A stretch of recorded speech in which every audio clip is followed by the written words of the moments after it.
The new novel, The Immigration Lawyer Asylum, has something for everyone: drama and romance. The story is inspired by a true story about a man from Iraq who is a suspected terrorist and wrongfully held by the U.S. immigration. The story is centered on the immigration lawyer, Sarah, who handles the case and describes the entire immigration process to obtain his freedom.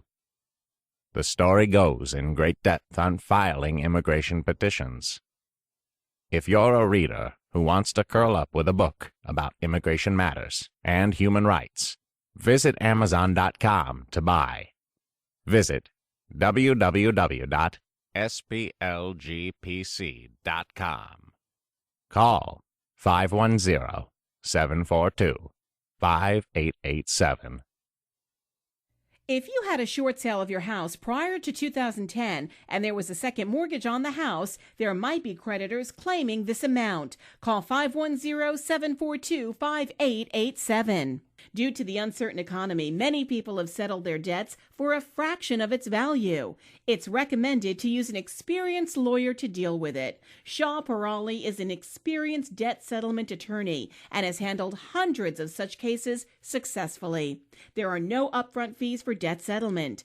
Only when you win, you pay. Call Shah Peerally, attorney at law, at 510-742-5887 or visit yourdebtsettlementattorney.com for a free assessment. This is just an advertisement. No attorney-client relationship is established by this ad. The law does not guarantee success. Call 510-742-5887.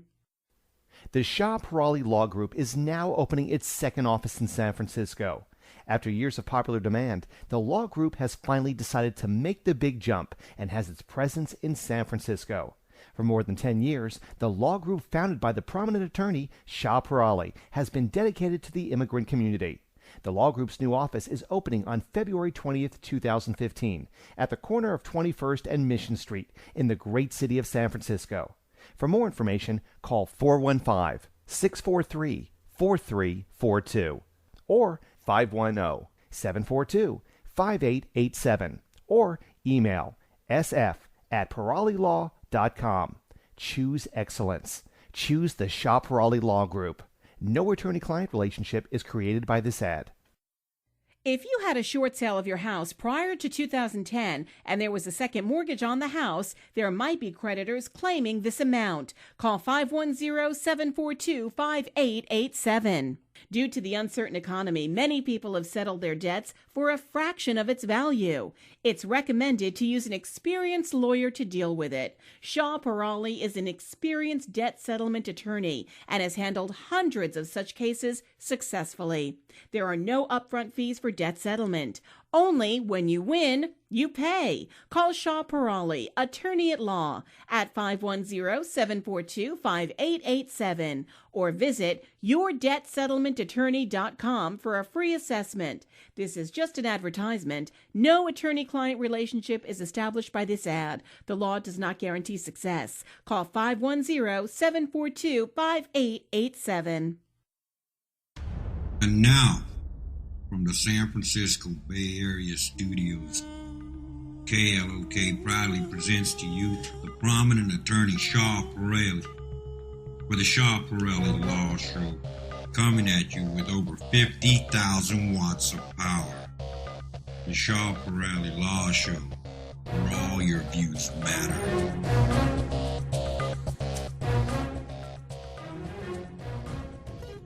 Hello, everybody. Assalamu alaikum, sastakar, namaskar to all the listeners. This is attorney Shah Peerally, and as you know, we have been doing a lot of recorded shows recently because of the H1B season, but today, because tomorrow is D-Day for sending the H1B package, I am doing the show live. And if you have any questions when it comes to immigration, whether it's H1B or not H1B, you can call us live on the air today, 408-912-5565. And we also we have Franco on the board with us, and we wanted to tell you anything I'm telling you today is for educational purposes only. You should not act or refrain to act solely on the information provided. If you have any questions, feel free to call our office, 510-742-5887, and the website to check is attorneyonair.com, attorneyonair.com, and it will go on Peerally Law, so both will work, attorneyonair.com or peerallylaw.com will be the same website. And ladies and gentlemen, I wanted to thank you for being great listeners and be patient with us. And I know sometimes I am not available to do the show live, but today it is live. Today is March 31st. Tomorrow is H1B April Fool, as I call it, the visa of April Fool. And just for an information on that, USCIS has agreed to give another 5 business days attached to receiving the H1B packages, and this was confirmed by American Immigration Lawyers Association last week. And that means basically as long as your package is received there up to the 7th midnight, I think, your package will be counted in the lottery, because we are expecting a lottery. My estimate this year is around 250,000 applications. So be ready, and I'm going to talk a little bit about other options of the H1, but we will be taking the calls live, 408-912-5565, 408-912-5565. So today, ladies and gentlemen, as you know, tomorrow is the first day to send. You can send your package basically today. It has to reach there tomorrow. It cannot reach there today. It will be rejected. It has to reach there tomorrow up to the 7th.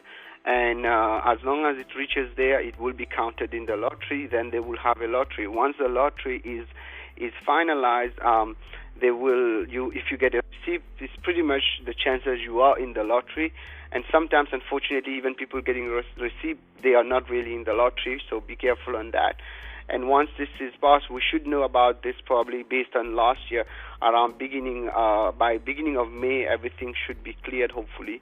And in terms of lottery, and then approvals, premium is not going to start, I think, 2-3 weeks later, and then premium or not premium, we're going to start seeing approvals as from probably May itself, May, June, July, and some will go above that. So be patient, and I know a lot of people are really kind of crossing their fingers. We are talking here about a situation where 65,000 plus 20,000. And even the master's cap, I'm pretty sure, will be also under the lottery. Usually the master cap a few years ago was not under the lottery because they were not having that many applications. But this year, based on the number of students in the United States, we are expecting that there will be an abundance of applications. So be ready for that. Having said that, now I have another topic, since H1B kind of is going to, of course, H1B transfers will be here, labor certification, etc. But there's another cause that I'm really kind of to the heart right now is the U visa, because recently we have seen a surge of people being attacked either because of their religion or because of their race or because of their color of their skin. And I will recommend to look into what we call the U visa. I have started a campaign to increase the cap on the U visa. The good thing with the U visa is that you can get, within a couple of years, you get a work permit under the U visa. But before that, you might be able to get a conditional work permit. And after that, ultimately, after 3 years of the EAD, you can get a green card. So it goes faster than the EB2 in some cases. So I recommend that you guys look into that. So ladies and gentlemen, I think we have a caller. Let me take a caller. This is Shah Peerally. You're live on air. Hey, hi, Mr. Shah. Thank you for my call and taking my call. And really, your show is very good. Oh, thank you, sir. Thank you so much. What can I do for you? Sir, I have a question about my wife's EAD thing. I am working for say company A, and I have my approved I-140. So we took my spouse EAD on my I-140. Yes. Now suppose I change to company B. So will my spouse be continue working on her EAD, or she also need to do a paperwork to make the changes? Okay, this is a little bit tricky situation. What I recommend people to do is to transfer the H4 also when they transfer the H1. That means file the I-539 form.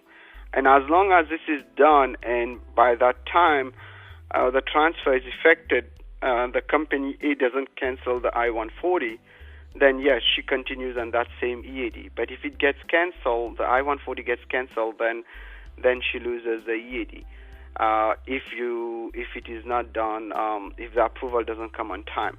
They have not been very clear on that, except the fact that they have been saying is that if the I-140, if you're shifting and the I-140 is dead in the meantime, for example, let's say you're transferring H1B, right? And you're doing an I-539 on your H4, and then in the meantime the company finds out and cancels the I-140, and the I-539 is not approved yet, there's a chance they might cancel the EAD, but they have not made this clear. So just make sure that you do the transfer of the H4 and the EAD will follow. And as long as the I-140 is there, you don't have to worry. Okay? Oh, okay, sure. Thank you. Okay. Good luck to you. And for everybody out there, I wish you all the best for the H4 EAD. We're still doing a lot of H4 EADs, and we have this special blog for it. It's called H4 to EAD, or if you type h4eadlaw.com, h4eadlaw.com, you will go on that. And for all those who have any question, doesn't have to be on H4 EAD, can be on anything, H1B, U visa, family petitions. Feel free to call the studio today, 408-912-5565. Today we are doing the show live. It's March 31st. And that show will probably be replaying on Monday because I'll be a little bit busy finalizing with H1Bs probably. So ladies and gentlemen, I apologize. We have some. I was talking about the U visa. Why I'm talking about it is because a lot of people have started contacting me, especially students, because they are being victims of crimes all over the place. As you have seen, a lot of Indian students and students from Pakistan, from other countries, have been attacked different places, including in different states. And in those situations, you need to know that you are eligible. You might be eligible for the U visa. The U visa is very powerful because it ends up by giving you a green card. Actually, we have a Facebook page now, and we have some videos on the U visa, and we have a petition also on the U visa. Please check our blog, Immigration Legal Blog, where we put all the links there. Immigration Legal Blog. We have different blogs, but this one it has a lot of issues, and we have some good videos on what we call the U visa. Let me take another caller. This is Shah Peerally. You're live in here. Hey, Shah Peerally, this is Satish. I have a question. I recently moved from India to US on H1B visa. While coming here, I have signed a kind of agreement with the company saying that I would be giving 1 month notice, and there will be I have to repay all the relocation charges. So is that a kind of valid agreement, or? It all depends if it is reasonable. According to the H1B rule, if the agreement is reasonable, for it is an amount, I count it around $5,000-6,000. Can is reasonable. What is not allowed is what we call penalty clause, when they are over asking what is on the liquidated damages. If you look at your contract, sometimes you will see employers putting like $30,000, $40,000, $20,000. Those are usually not enforceable, and in fact, by doing that, they can get in trouble themselves. But if it is just reasonable amount just for the traveling and small sum, then the court might hold it, depending on your state. But the rule under H1B is under federal, so there is a guide for that. Give me a call at the office. I'll do an assessment for you on that one, okay? And usually on those, we do a quick assessment, and I can tell you if it is reasonable or not. If not, then if they are kind of harassing you, we can kind of take care of it for you, okay? Sure, thank you. Okay, the number is 510-7425-887. Let me take another caller. This is Shah Peerally. You're live on air. Okay. Hello? Okay, I think I lost the caller. So, ladies and gentlemen, I was talking about the U visa. This is another point that the caller just made a point where employers is asking for a certain amount of money when they do the H1B. Some of that money might be recoverable by the employer. I'm not saying no. If it is reasonable, there's a chance that they will get it. But when they start becoming really aggressive and they are trying to abuse you, then you might get few things. Actually, one, you might be able to actually, if the employer is acting in bad faith and is kind of trying to cheat you and trying to commit labor fraud, not only you might be able to recover money, even if you don't recover money and they are abusing you and there's a complaint with the Department of Labor, you can go into a U visa. It depends because this falls under labor fraud. So if it is find out that, we can get the DOL, because now the DOL signs on this U visa, and the U visa, actually a bad thing can turn out to be good. So give us a call if you have this situation, 510-742-5887. Let me take another caller. This is Shah Peerally. You're live on air. Hello? Hello? Hello, hey. Hello? Yes, sir. Yes, yeah, go ahead. Thanks for your help here. So myself and my wife are both green card holders, and my kid is U.S. citizen here, born here. And question here is, both my wife's passport, Indian passport, and my daughter's U.S. passport both got expired. So am I in trouble? No, you're not in trouble, but you need to renew it if you want to travel. Green card holders don't have this problem. Even H1B, etc., don't have this problem. But recently what has happened, it seems like whenever they are giving extensions, for example, let's say you were an H1B. Green card, it doesn't apply. Let's say you were an H1B. If you were trying to do an extension and your passport ends, they will stop the extension to the date of the passport. So be careful on that. But for you, it doesn't matter. But I would recommend getting your passport, because if anything goes wrong here, they will say you don't have a present. But the green card pretty much gives you the ability to be in the country, so the passport is not important. But I would highly recommend to get all your passport renewed as soon as possible. Okay? Oh, even the date is expired is okay, right? Yeah, but that depends on the Indian consulate, because if you're from India, sometimes they don't issue passport depending how you got your green card. For example, people who are on asylees sometimes don't get it. So sometimes, I'm not saying always. So then it becomes an issue. Then what you can do if you want to travel, you can go ahead and get travel documents from the USCIS and travel on that. Okay? Okay, thanks. Good luck to you. Let me take another caller. This is Shah Peerally. You're live in here. Hi, hello. My name is Hassan. Hi, Hassan. And my question is on my green card. I'm on a H1B visa, and my passport expires in 2017. And my H1B is valid till 2018 March. So when do you think I should start the green card process?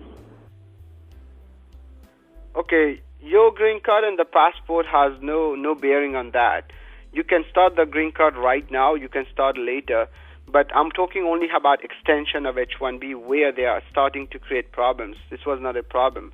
But I have a video on this. You can even file a green card while you're in India. There's nothing wrong in that. You can file a green card even without being on H1. Like I wrote also another article which a lot of people were asking me about. People on F1 can file. So it has no bearing when you can file. But you should be able to file anytime, even later. But earlier is better, but it doesn't affect it. Make sure whenever you're filing it, it's good to have the passport. But if you don't have it, it won't affect the case. Oh, okay. Awesome. Okay. Thank you for your answer. Yeah, you're welcome. You're welcome. So, ladies and gentlemen, I was talking about few important things. That a lot of people now are bringing that, and actually I did make an article on this too. I've been trying to find issues and write articles because that makes it easy for a lot of people to get information. And if you subscribe to our YouTube channel, youtube.com/Shah Peerally Law, I put updates pretty much on a daily basis because recently it has been easier for me just to do a YouTube. It takes me 5 minutes rather than writing an article. It takes me like 1 hour, 2 hours. So I will recommend that you subscribe to that. And also for those who want to get more information, our website is attorneyonair.com, attorneyonair.com. And we were talking about the U visa earlier. So I'm going to continue on that because a lot of people don't realize that the U visa is very powerful. The only issue we are having with the U visa, they have a cap right now of only 10,000, which we are trying to fight now to increase that cap. So I recommend that you help us sign on that petition, increase the cap, raise the it's called U visa, increase the cap U visa from 10,000 to 30,000. It's on change.org. I'm going to seriously kind of consider pushing this to Congress like we did on other things like H4, Yemen, TPS, etc. So please help us, support us on this. And the thing with the U visa, the amazing things like just like all those people telling us all those abuses that they have been victims of, for example, from the employer, for example, being attacked. I'll give you a few examples of people who have gotten U visas with us. We had a case. I remember one of the cases. Someone came to me. His H1B fell off, and he unfortunately had no choice, which is not a good idea, but he did it. He was working in a store, and he was just helping kind of in the store, and then ultimately he was attacked there, and he was panicking because the police came, everything, and he gave a declaration, and he wanted to know when he should leave the country. He was too scared because he was not his H1B was he was on H1B, and he was working for a company but doing that kind of part time. And what happens there is because of this situation, that person was able to obtain a U visa. Having said that, I don't recommend people working illegally. But the thing is that this thing happens. Sometimes people are struggling and they do those stuff. But ultimately, he got a U visa because he was attacked in that store. And the police the USCIS doesn't really look into the fact that this person was working illegally or not because of the attack. The U visa kind of covers for everything. So another example, we had a student who was walking by I think by a lake, and he was mugged, and she was sexually assaulted, and we were able to get a U visa for her and for her family. And those and another one we just got right now signed by the Department of Labor, where basically that person was mistreated. She was working in a store, and she was mistreated there, and she was harassed and sexually assaulted too. And we got the labor we got the U visa certification signed. We have not gotten the U visa yet. But those are few examples of situations. People are very scared to come forward to the police. But if you're in California, even outside, oftentimes you should go and put a report if you qualify under those crimes of U visas, because ultimately a bad thing can turn to be a good thing. So call us if you need help on those 510-742-5887. Let me take another caller. This is Shah Peerally. You're live in here. Hi, my name is Pradeep Shah, and I have a question about the H4 EAD. So can I ask that, or is that? Yes, go ahead. No, feel free. I'm talking about different topics, but you can ask questions on anything immigration. So I'm on H1, but I wanted to move on H4 EAD because of there's a lot of options over there. So my wife has a I-140 approved with the company. And the question only is that because they want to hire me from contract to full time, but the reason is they can't sponsor H1. So that's why I was thinking to go on the H4 EAD. Yeah. But if I file the concurrent the course for H4 and the EAD, but if my H4 comes earlier and the EAD comes a little later, do I have to leave the job? That's $1 million question. Yes and no. Technically, this is the way it works. Right now, they are making a big effort. I have to give it to the USCIS. They're pretty much giving those EAD within a couple of days of getting the H4. So most people are getting it almost together. That's one thing. Two, one advice I tell people is to just take a break.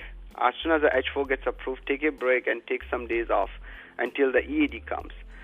3, now, let's say, for example, you don't know the H4 was approved and you still assume in your head that you were on H1. If you work, let's say, for those few days, you don't really get affected down the road under I-need to 45K because you get forgiven for that, as long as you don't pass 180 days. However, having said that, the I-need to 45K is not an affirmative thing you can just go and use, say, oh, I claim that. No, it's a defense.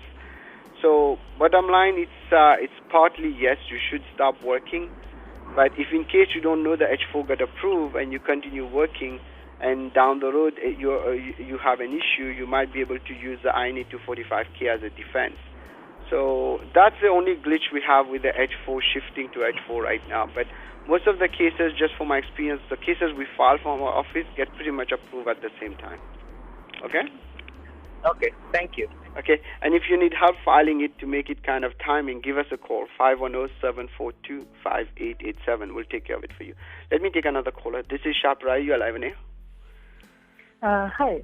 I had a question regarding my wife. She's currently working for a company, and they have been running her pay stubs like almost 6 months back. So, and now she wants to get a H1 transfer done, but then since she doesn't have the recent pay stubs, that's the issue as per the lawyer. And they are going for consular processing. So just wanted to know, is that a right situation, or is there a way that she can still stay here and get the H1 transfer done, even though she does not have recent pay stubs? Yes and no, but the way you might not like it. Okay, this is a question. She worked for a company, and the company gave her 6-month check stub, but didn't give her the last month. But then she's transferring. Is she still on the H1B of company A? First company. No, she's already on H1 of company A. However, Okay. that the company is paying her almost like 6 months back thing. In the sense that this is March, so she has like right now being paid as October of 2015. You know, so she doesn't have it in the pay stubs from October to now. So if she continues to work with the company, then you have to do consular processing, and you have another issue also, because 6 months it seems she went out of status. One of the options, if your company didn't pay that, you can put a complaint with Department of Labor and get your salary back. But many people don't want this option, because if you do that, then you can use that to get the H1B transfer under extraordinary circumstances. I've done that before. But you usually do that when the employer is really bad. But this is the only other option apart from consular processing. But I would recommend you check well before you leave to do the stamping, because if your wife was out of status for 6 months, what will happen when she put that on her DS-160 to get her visa, they will bar her under the 212 3-year bar. So I would recommend before you leave the country, give me a call or talk to the lawyer. We will do an assessment before she leaves, because if she leaves and she gets blocked, she won't be able to come back for 3 years. Okay? Okay? Right. So my question was, so instead of going for the consular processing, is there a way that she can get the H1 transfer done now, even though she doesn't have very recent pay stubs? Yeah, that's the answer. You have to put a complaint with the Department of Labor and say the employer didn't pay you for the month that you were on the H1B. And once you get that copy of the complaint, you can put that in the application and you will get your transfer. But most people don't want to do that complaint. That's the only way. Yeah. But I've done this before. Do you help with that complaint? Like, do we need an attorney for it, or is it like personally we have to do? You don't need an attorney, but it's good to assess it before you do it. Because you don't want to do something which will put you also in jeopardy. So give me a call at the office. Let's not discuss on the radio. Give me a call at the office, and I'll look into it, and I'll tell you if you need my help or you can do it on your own. Okay? Okay? Okay, yeah. Good. You can call us 510-742-5887 and schedule an appointment, and I'll look into it for you. Okay? Because there is an issue of 6 months that might be a problem even in consular processing. Let me take another caller. This is Shah Peerally. You're live in here. Hey, Shah. This is Ali. Hi, Ali. Hey, I have a question about the H1 in general. Yes. I work for a company X who owns my H1, but one of my friend made me an offer for his startup, saying he'll give me an equity if I work for him, on the weekends or something like that. Is it something doable? Can someone write me an equity while my H1 is owned by someone else? Yes. You have to do a part-time H1B with that person. The question is, are you going to be an active owner or a passive owner? If you're an active owner, yes, you have to do a part-time H1B with that company. and then you might be able to get compensated to an equity kind of. But owning the company becomes a problem. But since you already have H1B with another company, you should be fine. The entire question involves how much involvement you're going to be in the company. So it's very hard to answer. If you're really kind of daily involvement, you need to have an H1B, what we call a multiple H1B, concurrent H1B going with the company B, then you can take income from that company. Okay? Okay, all right. Thank you. Yeah, but it is doable. People do it. Okay? Okay, so let me take another caller. This is Shah Peerally, you're live on air. Hello. Hi, Shah.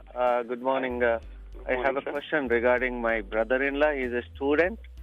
Yes. So he's worrying that, he worked at one of the store as a part-time, but that time there was an incident happened. So the cops came and he was a witness.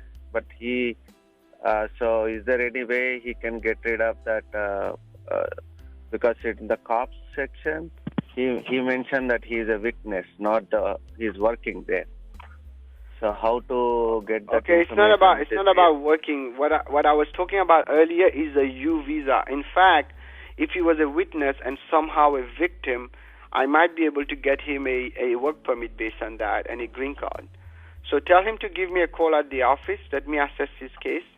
And just being a witness might not get the U visa. But sometimes people don't know they are both witness and victim.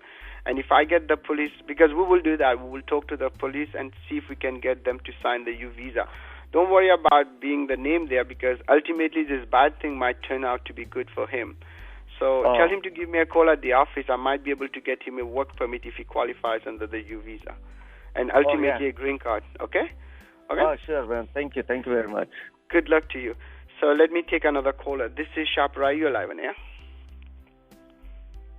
Okay, so ladies and gentlemen, just so we kind of, I'm not going to take more callers right now, so Franco, I'll ask people to call the office, 510-742-5887. Let me finish my topic on the U visa, because this is a good example. We are getting a lot of people are scared because they feel like, okay, they just work. You know, these are things that are happening. We cannot deny it. In America, there are a lot of people working undocumented or working on a side just to make ends meet. And this is something that pretty much everybody knows about who's an immigrant in this country. And the truth is that the great thing about this is that this law, which was enacted under VAWA actually, the U visa has helped a lot of people who have been victims of crimes for no reason, like working in a store getting attacked, but people who've been battered by it doesn't have to be a spouse under a U visa, but let's say, for example, someone is victim of a domestic violence with a partner, and someone gets attacked on a felonious assault. That means basically get attacked for any reason. We're seeing a lot of hate crime, especially towards Sikh and Muslims, because they, what's happening. So all those people might end up by getting a U visa. The good thing with the U visa, even if you entered illegally, what we call entered EWI, you might be able to get it through a waiver, and you get your work permit under deferred action, then you get a work permit under the U visa, then after 3 years you get a green card. So don't let this chance go, because I have not really focused on it until recently. In the past few days, I started getting a surge of calls from students. So I said, let me start focusing on it, even though we have done many of them. So I will recommend that if you are in a situation like that, or your employer is taking advantage of you, like trying to extort money from you, blackmailing you, there's a long number of crimes listed in that. And I have put that actually on my blog, Immigration Legal Blog. And this is where an attorney can assess and see. And also sometimes when we talk to the police officers, we find out that there are other stuff inside the case that can get you a U visa. You might not know yourself, but when we do the U visa, we talk to the authorities. We talk to the police, we talk to the FBI, we talk to the DA, and now the Department of Labor. So many people, especially students here, I know a lot of them are suffering because they fall prey of those employers who just want to take advantage of them. So don't be taken advantage of, because that's not right. And if they have done that to you, I don't mean simple things, right? So for example, tell you you have to work and you don't want to work, things like that. That's no.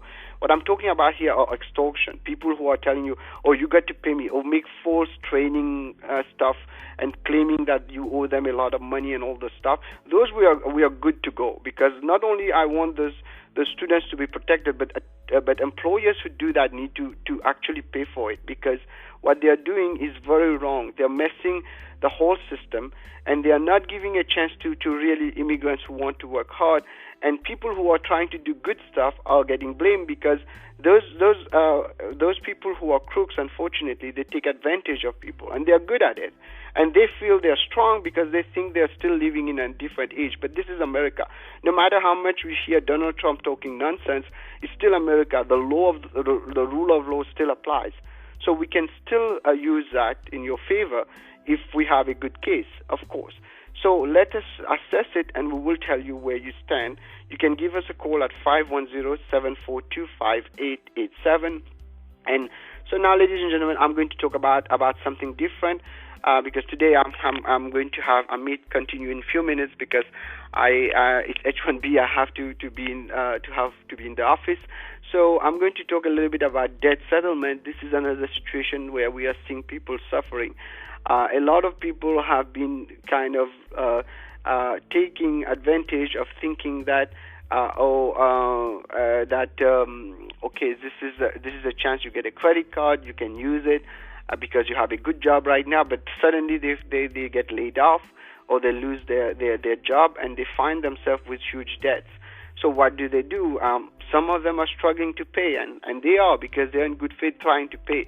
But some of them just suddenly finds out they cannot pay anymore. It's either putting food on the table or basically pay the credit card. So what we can do, we can settle those debts, because most of the time those people don't qualify for bankruptcy, and they want to clear their credit to move forward in life, maybe to buy a house down the road and things like that.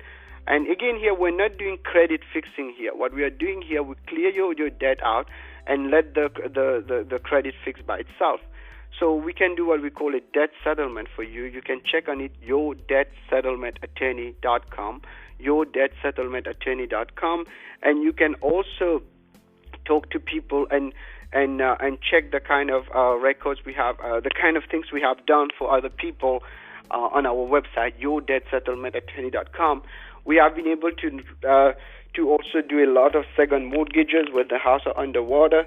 In the Bay Area, most houses are not underwater. Underwater means, for example, you have two loans, right? One loan is $300,000, the other loan is $200,000, and the house is worth only $400,000.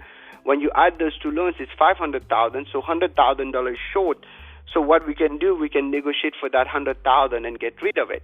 So these are the situations that, but it's not happening in the Bay Area, but we are seeing it starting happening on some places in California, where basically some areas where the house prices are going down.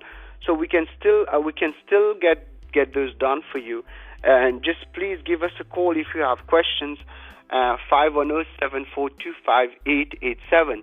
The other cases that we have are litigation debts. Many times you see people in litigation. For example, one of them is all those H1B cases where employers try to take advantage of people and try to pin a lot of money on their head. Those we can take care of those for you. Depending on the situation, that's why it's a case-by-case basis. And just because we get success in some cases doesn't mean we will be successful in your case. We can do this for litigation debts. Judgment, for example, you have a debt and you don't pay, they sue you and they get the judgment against you. What do? If you don't pay, once they get a judgment, they can garnish your paycheck. They can put lien on your property, which is bad, and they can even levy your bank accounts. So we can negotiate that and get rid of those too. We can help you on all those angles.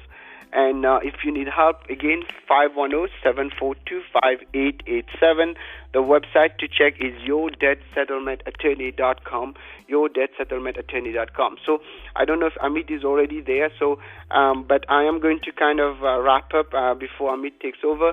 So today I was talking about, of course, about H1B. You have up to April 7th for your package to reach the H1B and the H1B cap. So I wish all of you the best. Good luck to all of you. You need luck because this is a lottery. My expectation will be 250,000. So the amount of acceptance will be around 30 to 35%. So I recommend that you file on time, double check all your package, etc., etc. So don't make sure that everything is done properly because a simple mistake will cost you. That's the first news. And the second news, the U visa. We had today itself callers of examples of the U visa. Take advantage of it because this is something that has been set to protect victims and to help the law enforcement. So ultimately, I recommend people to make sure that if they have a situation where they are being attacked or they have been victim of a crime, don't hesitate and don't get scared. Talk to a lawyer. A lawyer will keep your confidentiality, and the U visa is under strict confidentiality rule, just like VAWA. If you're a victim of domestic violence, victim of slavery, that too I had a case before where someone was basically brought here almost as a slave, and she ran away and things, and we were able to get them a VAWA petition. But you can also get the U visa if you have a police complaint on that. So, ladies and gentlemen, I recommend that that you always talk to a lawyer before you do any case. And the truth is, what happens right now is to be honest with you, there are many things that we are seeing now what might not be here next year. We are hoping that if whoever is going to win the elections, if that person will actually reverse all those Obama rules. The U visa will not be reversed because this was set up in 2000 in the VAWA Act and it was renewed.